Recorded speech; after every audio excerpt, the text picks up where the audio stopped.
Sa ibang balita, halos 500 delivery riders sa Tuguegarao City nakatanggap ng cash relief assistance mula sa Department of Social Welfare and Development.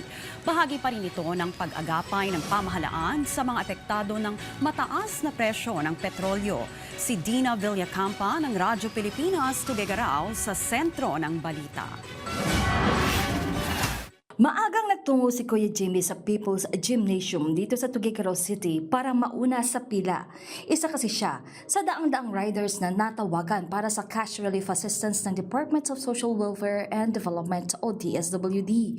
Kaya ganun na lamang ang kanyang pasasalamat kay Pangulong Ferdinand R. Marcos Jr. dahil hindi sila nakaligtaang tulungan. Maraming salamat din kay Pangulong Ferdinand Marcos na napansin yung mga sakripisyo naming mga riders. Para naman kay Jemerson, malaking bagay ang 5,000 piso na tulong pinansyal na kanyang natanggap.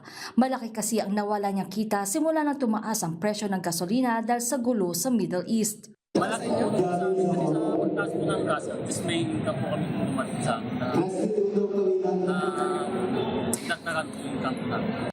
Sina Jimmy at Jemerson ay dalawa lamang sa halos 500 riders sa Tuguegarao City na nabigyan ng tulong sa ilalim ng cash relief assistance para sa ikalawang batch ng payout ng DSWD. Malaki rin ang pasasalamat ng Tuguegarao City LGU kay DSWD Secretary Rex Gatchalian dahil dinagdagan ng kagawaran ng pondo para mabigyan lahat ng mga delivery riders sa lungsod.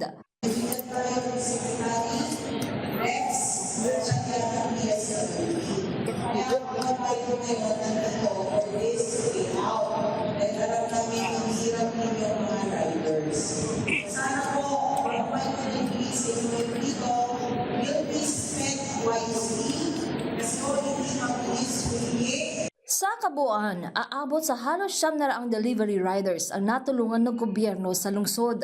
Bahagi pa rin yan ng pagsusumikap ng pamahalaan na tulungan ng mga apektado nating kababayan dahil sa mataas na presyo ng mga produktong petrolyo.